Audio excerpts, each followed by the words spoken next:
ബ്രിട്ടനിലേക്ക് കേരളത്തിൽ നിന്നും കൂടുതൽ വിസ സൗകര്യങ്ങൾ ഒരുക്കുമെന്ന് ബ്രിട്ടീഷ് ഡെപ്യൂട്ടി ഹൈക്കമ്മീഷണർ സുതാപ ചൗധരി. തിരുവനന്തപുരത്ത് മാസത്തിലെ ആദ്യ ബുധനാഴ്ച വിസ രേഖകൾ സമർപ്പിക്കാനുള്ള സൗകര്യം ഏർപ്പെടുത്തും. ബ്രിക്സ് കൂട്ടായ്മയിൽ നിന്നും ബ്രിട്ടൻ പുറത്തുവന്നത് ഭാരതീയ വ്യാപാര മേഖലയ്ക്ക് മികച്ച മുന്നേറ്റമുണ്ടാക്കാൻ സാധിക്കുമെന്നും സുതാപ ചൗധരി തിരുവനന്തപുരത്ത് പറഞ്ഞു. I want to hear about your ambitions for investment into the UK. That's what CJOY leads on. I'm also interested to know about any problems that you have, if at all, when it comes to expanding your businesses in the UK. You probably already know, but out of the 10 leading universities in the whole world, 4 of them are based in the UK.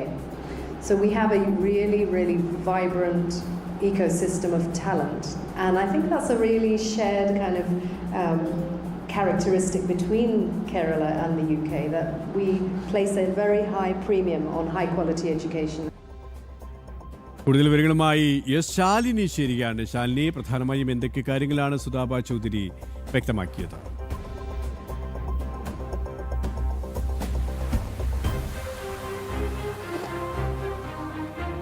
KP സൂചിപ്പിച്ചതുപോലെ തന്നെയാണ് ഇന്ത്യയും UK-യും തമ്മിലുള്ള സമഗ്ര സാമ്പത്തിക വ്യാപാര കരാർ. അതിൽ തീരുവയിൽ ഉണ്ടായിട്ടുള്ള ഇളവ് കേരളത്തിന് വലിയ രീതിയിൽ ഗുണം ചെയ്യും, ഭാരതത്തിന് അത് വലിയ നേട്ടമുണ്ടാക്കുമെന്നുള്ളതാണ് ബ്രിട്ടീഷ് ഡെപ്യൂട്ടി ഹൈക്കമ്മീഷണർ ഇന്നലെ തിരുവനന്തപുരത്ത് സംസാരിച്ചത്. വിവിധ കൂടിക്കാഴ്ചകൾക്കായിട്ടാണ് അവർ കഴിഞ്ഞ ദിവസം തിരുവനന്തപുരത്ത് എത്തിയത്. അതിനുശേഷം മാധ്യമങ്ങളോട് സംവദിക്കുമ്പോഴാണ് ഈ നേട്ടങ്ങളെപ്പറ്റി ഓരോന്നും എണ്ണി അവർ പറയുകയും ചെയ്തിട്ടുള്ളത്. അതിൽ പ്രധാനമായും ഈ വിസ പരിഷ്കാരങ്ങൾ, വിസയുമായി ബന്ധപ്പെട്ട കാര്യങ്ങളാണ്. അതിന് എല്ലാ ബുധനാഴ്ചയും ഇന്ത്യൻ പൗരന്മാർക്ക്, പ്രത്യേകിച്ച് കേരളത്തിലുള്ളവർക്കൊക്കെ അതിനായി സൗകര്യം ഒരുക്കുമെന്നുള്ളതാണ് അവർ ചൂണ്ടിക്കാട്ടിയത്. മറ്റൊരു പ്രധാനപ്പെട്ട കാര്യം എന്നുള്ളത് ഈ വ്യാപാര കരാറിൽ വന്നിട്ടുള്ള ഇളവുകൾ, ഒപ്പം തന്നെ അതിൽ വന്നിട്ടുള്ള മാറ്റങ്ങൾ, അത് ഇന്ത്യയുമായിട്ടുള്ള വ്യാപാര ബന്ധത്തിന് കൂടുതൽ ശക്തി പകരുന്നതാണ്. അത് പ്രത്യേകിച്ച് കേരളത്തിന് മുതൽക്കൂട്ടുണ്ടാവും. അത് ഭക്ഷ്യ സംസ്കരണം, IT, ഡിജിറ്റൽ രംഗം, തുണിത്തരങ്ങൾ, കൈത്തറി ഉൾപ്പെടെയുള്ള മേഖലകളിലും എഞ്ചിനീയറിംഗ് നൂതന നിർമ്മാണ രീതികളും യോഗയുമൊക്കെ ബ്രിട്ടീഷ് അല്ലെങ്കിൽ ബ്രിട്ടനിലേക്ക് പരിപോഷിപ്പിക്കുന്നതിനും അവിടേക്ക് അതിൻ്റെ സേവനങ്ങൾ ലഭ്യമാക്കുന്നതിനും കൂടുതൽ പ്രയോജനങ്ങൾ ചെയ്യുമെന്നുള്ളതാണ് അവർ പറയുന്നത്. ഒപ്പം തന്നെ ഈ മേഖലയിൽ പ്രവർത്തിക്കുന്നവർക്ക് വലിയ മുന്നേറ്റങ്ങൾ ഉണ്ടാക്കുന്ന കാര്യങ്ങളാണ് ഇനി സംഭവിക്കാൻ പോകുന്നത് എന്നുള്ളതും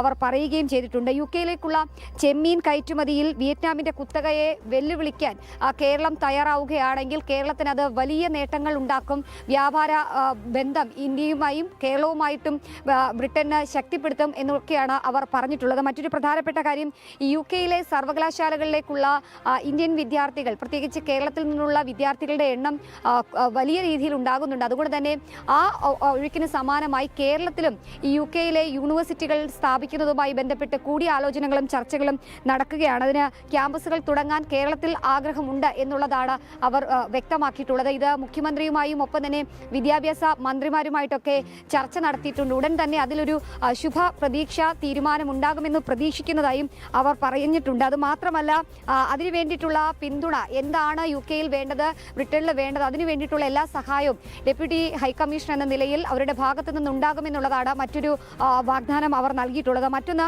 ഈ കാർബൺ ബഹിർഗമനം കുറയ്ക്കുന്ന ഹരിത കപ്പൽ പാത ഒരുക്കുക എന്ന മുഖ്യമന്ത്രിയുടെ പ്രഖ്യാപനം, അതിൽ ആ ആശയ പങ്കാളിത്തത്തിൽ തങ്ങളും ചേരാൻ ആഗ്രഹിക്കുന്നു എന്നുള്ളതാണ് അവർ വ്യക്തമാക്കിയിട്ടുള്ളത്. കൂടാതെ തന്നെ തിരുവനന്തപുരത്ത് നിന്ന് ഡയറക്റ്റ് ഫ്ലൈറ്റുകൾ ബ്രിട്ടനിലേക്ക് ആരംഭിക്കുന്നതുമായി ബന്ധപ്പെട്ട് കൂടിയാലോചനകൾ നടക്കുകയാണ്.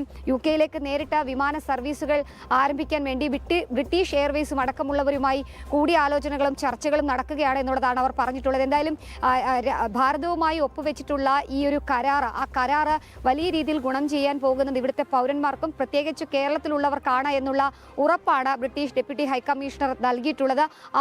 ആ ഒരു സൗകര്യം പരമാവധി പ്രയോജനപ്പെടുത്തണം എന്നുള്ളതും അവർ പറഞ്ഞിട്ടുണ്ട്. ഇന്നലെ തിരുവനന്തപുരത്ത് എത്തി ചില കൂടിക്കാഴ്ചകൾ, ചില നിർണായക ചർച്ചകളൊക്കെ നടത്തിയതിന് ശേഷമാണ് ഇന്ത്യയും ഒപ്പം തന്നെ ബ്രിട്ടനും തമ്മിലുള്ള ആ വ്യാപാര കരാറുമായി ബന്ധപ്പെട്ട വിശദാംശങ്ങൾ പറയുകയും ഒപ്പം തന്നെ കൂടുതൽ അനന്ത സാധ്യതകൾ കേരളത്തിലും മലയാളി വിദ്യാർത്ഥികൾ ഉൾപ്പെടെയുള്ളവർക്ക് ബ്രിട്ടൻ തുറന്നു വെച്ചിട്ടുണ്ട് എന്നുള്ള സൂചനകൾ കൂടി അവർ നൽകുകയും ചെയ്തിട്ടുള്ളത്. എന്തായാലും എന്തായാലും ഇന്ത്യ ബ്രിട്ടൻ അല്ലെങ്കിൽ കേരളവും ബ്രിട്ടനുമായിട്ട് മറ്റൊരു അനന്ത സാധ്യതകൾ ആരംഭിക്കാൻ പോകുന്നതിൻ്റെ കൂടുതൽ അനുഭവങ്ങൾ, ഒപ്പം തന്നെ അതുമായി ബന്ധപ്പെട്ട കൂടുതൽ മേഖലകൾ അടക്കമുള്ള കാര്യങ്ങൾ നാടിന് പരിചയപ്പെടുത്തി കൂടിയാണ് ഡെപ്യൂട്ടി ഹൈക്കമ്മീഷണർ സുതാപ ചൗധരി കേരളത്തിൽ നിന്നും മടങ്ങിയിട്ടുള്ളത്. എന്തായാലും വലിയ പ്രതീക്ഷകളാണ് മലയാളി വിദ്യാർത്ഥികൾക്കുൾപ്പെടെ ഈ ഒരു പ്രഖ്യാപനത്തിൽ നിന്ന് ലഭ്യമായിട്ടുള്ളത്.